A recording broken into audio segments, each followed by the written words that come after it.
It's always so good to see you front row center, chatting it up through the previews. I see you there. It is Wednesday night, and you know what that means. On Wednesday, oops, I forgot. I am your host, Anna Roisman, HQ's own queen of your screen, babe. Yes, I am. And it is time for a very exciting HQ Trivia movie night. What a night to roll up to this beautiful red carpet. We just had the Emmys and now we've got movie night, you know.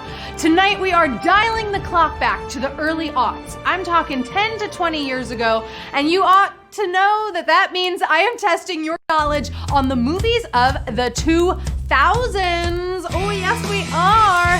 If the year of the release starts with 200, it is fair play tonight. So that's like 2000 to 2009. That's what we're doing. Great fashion then too. I bet you know the routine by now also. 12 questions will be projected onto the screen of your pocket-sized Cineplex. So cute. Answer them all correctly and you will be even more of a winner than you've always been. And you're gonna split that prize pot of $5,000. Beautiful. That sounds great. But now, of course, there's more. That's from Scream. There's an even more exciting way to play, one that debuted just a week ago right here on Movie Night. If you were here with me, you made history. That is buying a VIP ticket. It is your instant limo service to a very exclusive premiere party tonight that is playing for higher stakes. So tonight, we are going a little bigger with the prize. The VIP pot tonight is a record of $2,750. Oh my goodness, that's a lot of money. And we are capping entries at 250 players. So that is a tight entourage splitting up that prize money. Now tap right now to guarantee your seat. You can get in there. You see how much money they're winning these days? Woo! Hundreds of dollars. That's a lot. Plus a VIP party afterwards. Sounds pretty hot. Once the room is full though, no more players are getting in, and we will need at least 200 VIP players, or we will have to cancel it. I don't want this party to be canceled, so I highly recommend you come in the room, hang out, you know, maybe get a little champagne, maybe get a massage. I don't know what goes on in there. I haven't been there myself, but I've been watching and it looks fun. So get in there, see what all the festival buzz is about, especially here on movie night. It's gonna be a lot of money. But it wouldn't be a star-studded event without a cause to support, of course. And as part of our week of helping out in the Pacific Northwest, this includes both the Washington and Oregon regions. Tonight, we are looking out for the Oregon Food Bank, connecting food to hungry people since 1988. The bank collects food from farmers, manufacturers, sellers, individual donors, and government sources, then redistributes it through a statewide network of 21 regional food banks and over 1,400 food assistance sites serving all of Oregon. In the belief that everyone deserves healthy, fresh food, they also advocate for real change from lawmakers and educate the public to become more self-reliant and healthy. So we are donating 5 cents for every person playing tonight to the Oregon Food Bank. That's a lot of players right now, I see. Every little bit helps, and you can visit them at OregonFoodBank.org if you'd like to learn more and even give a little. Anything helps them. I know they will greatly appreciate it, and that's very nice of you. Now, are you ready to time travel to the start of the millennium when, we were still relieved that Y2K was like no big deal, when highlights were chunky for the first time, and when Bennifer became a household movie star name? Well, pop open a bottle of Pepsi Blue, turn on one of those newfangled flat screen TVs, yeah, those came out in the 2000s, because we are about to watch some old school classics, and here we go with question number 1. How did Star Wars Episode 3 Revenge of the Sith end? Big dance number, Darth Vader revealed, Yoda eats a popsicle.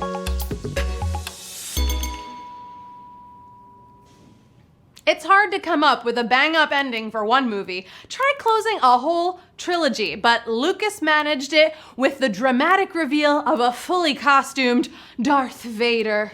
Ooh, check him out. He is my father. Is he your father? Let's see if you got Darth Vader revealed. 60,677. You got it. You know your Star Wars. I've done Star Wars games with the HQ universe before, and you love it. I honestly would have liked to see that dance number, right? The dance number in Star Wars, I mean, maybe episode 10. I watched all 3 of the first Star Wars in quarantine. I'm still so proud of that. Moving on to Q2. Chicken Run largely drew its plot from what earlier film? Chariots of Fire, The Great Escape, or Watership Down?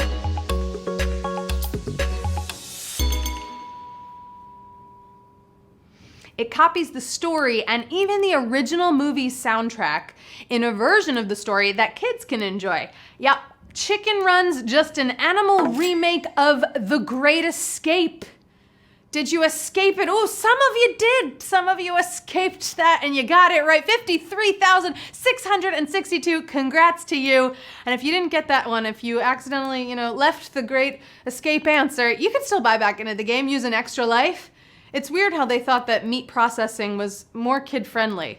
I don't know about that. If I understood it, probably would have become a vegetarian. Right now, we are moving on to question number 3. In 2002's Spider-Man, what kind of spider bites Peter Parker? Extraterrestrial, genetically designed, or radioactive?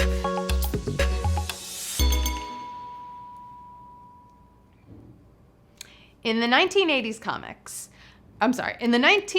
comics, the spider was radioactive, but Spidey reflects the anxieties of his time, and by 2002, there was more concern about genetic designing. Take a look at this.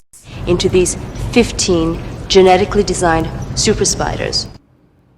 Oh, did you get it? Genetically designed was the answer.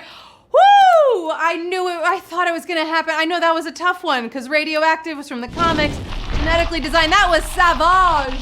That was a savage question on the red carpet of the night. Woo! Oh, I'm sad to see you go, but I'd love to see you come back. I really would, because we're early in the game. We're only on Q3. And well done if you got that. But remember, with great nerdiness comes great responsibility.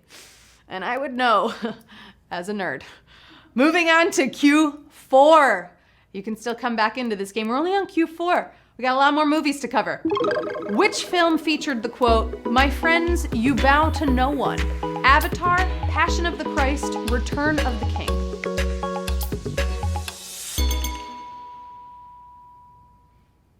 You can definitely interpret this line a few different ways, whether it's an uprising or honor, but it was delivered by Aragorn in Return of the King. My friends, you bow to no one. HQties, you bow to no one. But did you get it right? 25,815. Woo! Some of you came back into that game. I love to see it. You returned. It's the return of the game right now. That's what we're calling this. Oh, it's so great. The hobbits were so brave that they were just like above all of that bowing, And that's respect. Mad respect from the hobbits. Moving on to Q5, if you're still alive in the movie Hive. The actor who played George in Erin Brockovich played what Batman villain later in the decade? Joker, Scarecrow, Two-Face.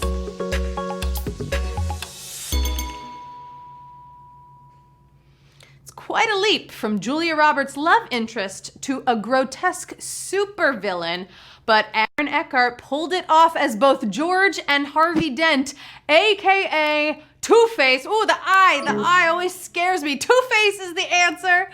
Two-Face, more than two. Oh, 20,000, not two people. 20,098, you got it right on Two-Face. That's sometimes what they call Geminis, two-faced, but we're prettier. Almost all boyfriends, though, are grotesque supervillains at some point. They kind of work together hand in hand at some point in the relationship. I'm so sorry to all my exes who are playing tonight. You're not two-faced. No, but are you in the game? Who knows? Q6. Which movie in the Ice Age series was not released in the 2000s? Continental Drift, Dawn of the Dinosaurs, The Meltdown.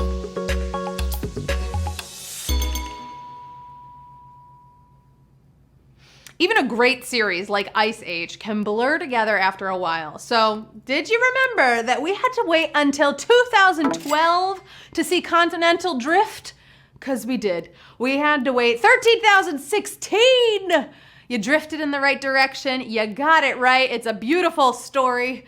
Do you know it even went to a 5th film, Collision Course? There's a lot of Ice Age movies out there.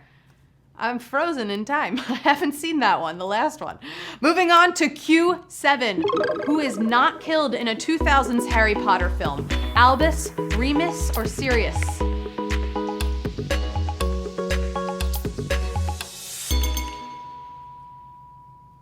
The film series started in the 2000s and ran into the next decade. So since they all died, it's a lot asking who was last to be killed, right? In Deathly Hallows 2, it was Remus Lupin. Who got Remus? 12,015. I knew that would be an easy one for you. I know we've got a lot of Harry Potter fans in the HQ universe. You love a good Harry Potter game. Whew, that was a really violent movie too, right? That was even one where Harry died for a little while. Spoiler alert. But you know what? By now, you probably knew that. Moving on to question number 8.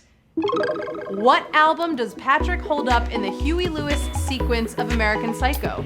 4, Picture This, Sports.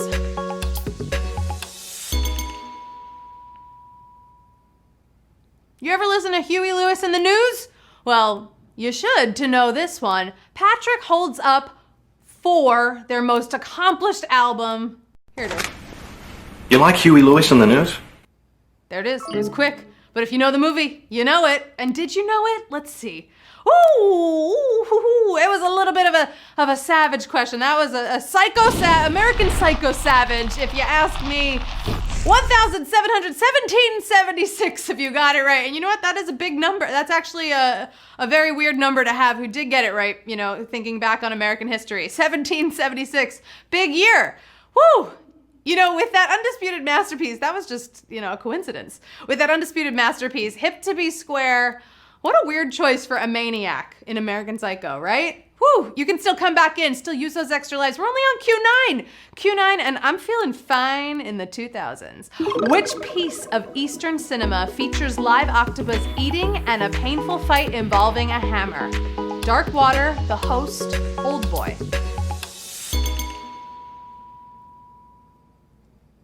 This director really holds nothing back. That's South Korea's Park Chan-wook. It's a lot to take in, but you won't forget the original Old Boy. 4,771. You got it right. No one here's an old boy. You're a young girl and young boy. You got it right on Q9. Maybe they should have used the hammer on the octopus though, right? That makes sense, you know? Combine the two. We only need a little bit of violence.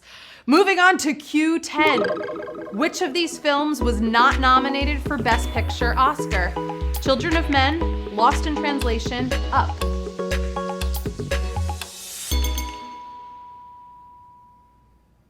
Half of the excitement of the nominations is getting outraged by the snubs. And a lot of people were bummed that there was no Best Picture nod for Alfonso Cuarón's Children of Men.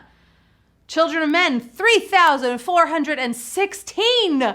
You got it right on Children of Men. It's a great drama, and it was a great use of single-shot sequences. But you know what? Alfonso Cuarón, he finally got that Oscar for Best Picture, and that was for Roma. Did you see Roma? Again, amazing single-shot sequences. And we're going on to Q11. We are at the penultimate question. You're gonna like this one. Before Shrek was given a Scottish accent, Mike Myers recorded dialogue with an accent from where? Australia, North America, Europe.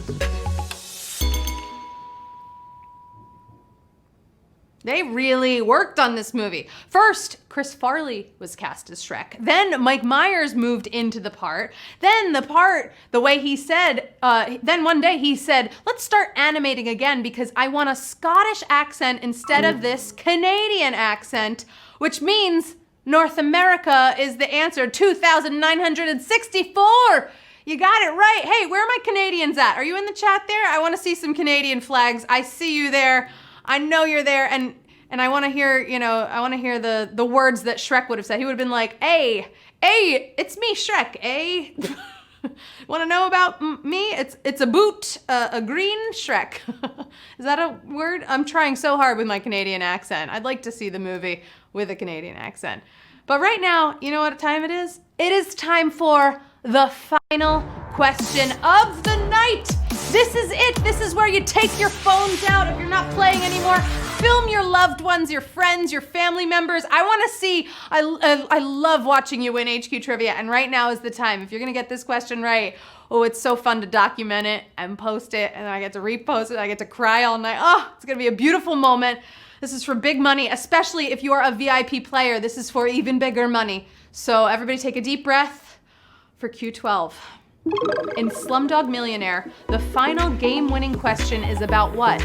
Geography, literature, or music?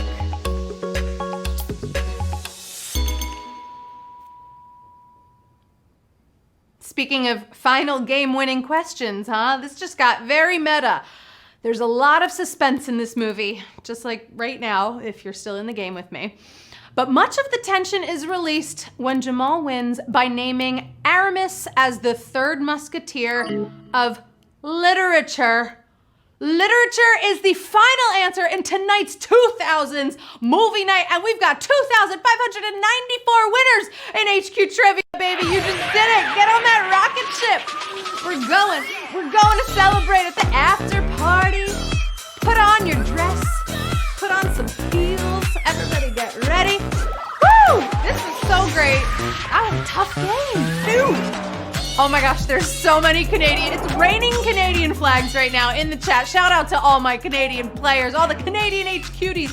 Oh my goodness, we had 2,534 winners tonight, and guess what? Those of you who played VIP, oh, it's VIP for a reason. I want to shout out $119.56.